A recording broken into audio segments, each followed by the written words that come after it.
எல்லாருக்கும் நமஸ்காரம். அடியேன் மகா பெரியவா தாசன். இன்னைக்கு பார்க்க போகிறது குரு மகிமைகள்.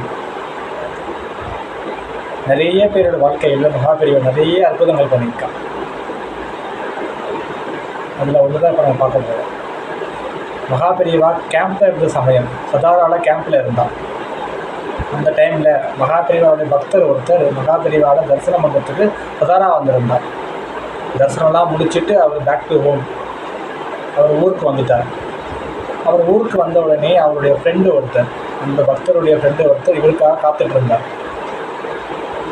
அந்த பக்தருடைய ஃப்ரெண்டு பையன் காணாமல் போயிட்டான். 3 நாள் ஆகுது, எங்கே தேடியும் அவன் கிடைக்கல. அவர் இவர்கிட்ட சொல்லி புலம்பிட்டு கஷ்டப்பட்டுட்டு இருந்தார். என்னையும் மகாபிரிவாவை விட்டு அழைச்சிட்டு போனோம், மகாபிரிவாவை பார்க்கணும், தரிசனம் பண்ணணும்ட்டு ரொம்ப ஏக்கமாக இருந்தார் பையனை காணமேன்ட்டு.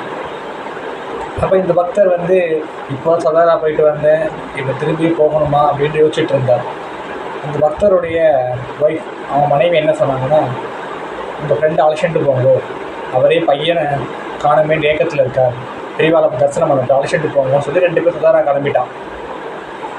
சதாராவில் ஆல்ரெடி மகாபிரிவாவை பார்க்குறதுக்கு 3 நாள் பெரிய கூட்டமே நிற்குது. இவாலும் போய் நின்றுட்டான். தரிசனம் கிடைக்குமா கிடைக்காதா அப்படின்ற ஒரு தயக்கம். இந்த பக்தருக்கு ஒரு நம்பிக்கை இருந்துச்சு, கண்டிப்பாக மகாபெரிவாளை தரிசனம் பண்ணிடுவோம்.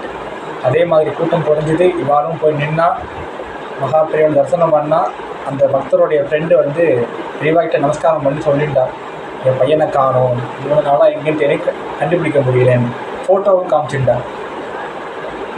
மகாபெரிவா எதுவுமே சொல்லலை, கையை தூக்கி ஆசீர்வாதம் பண்ணோம்.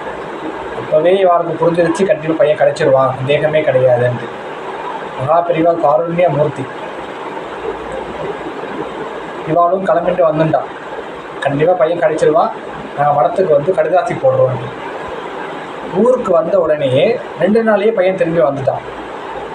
அந்த பையன் எங்கே இருந்தான்னு கேட்டேன்னா, அங்கே இங்கே ஏதோ ஊருக்கு போய் கடைசியில் அவன் மந்திராலயம் போயிருக்கான். மந்திராலயத்தில் துங்கபத்ராவில் ஸ்நானம் பண்ணும்பொழுது அவனுக்குள்ள ஒரு வாய்ஸ் கேட்டிருக்கு, எங்கே இருந்தாலும் நீ உங்கள் வீட்டுக்கு போன்ட்டு. அந்த பையனை எப்படியோ கண்டுபிடிச்சி ஏதோ பண்ணிவிட்டு ஊருக்கு வந்துட்டான். அவனுக்கு அந்த வாய்ஸ் எப்போ கேட்டதுன்னா, இவா 2 பேரும், அந்த பக்தரும் அந்த பக்தருடைய ஃப்ரெண்டும் மகாபிரிவா கிட்ட போய் அந்த ஃபோட்டோ காமிச்சால, இப்போ தான் என் பையன் தொலைஞ்சிட்டான்ட்டு மகாபிரிவா கையை தூக்கினால ஆசீர்வாதம் பண்ணும்போது, அந்த டைமில் தான் அந்த பையனுக்கும் துங்கபத்ராவில் ஸ்நானம் பண்ணும்போது வாய்ஸ் கேட்டிருக்கு. அப்போவே மகாபிரிவா ஆசீர்வாதம் பண்ணிட்டான், பையன் கிடைச்சிருவான்னு சொல்லாமல் சொல்லிட்டான். இவன் ஊருக்கு வந்த உடனே பையன் 2 நாளில் வந்துட்டான் ஆற்றுக்கு. ஸோ இப்படி தான் மகாபிரிவாள் நிறைய பக்தருடைய வாழ்க்கையில் நிறைய மிராக்கிள்ஸ் பண்ணியிருக்கான். ராம் ராம்.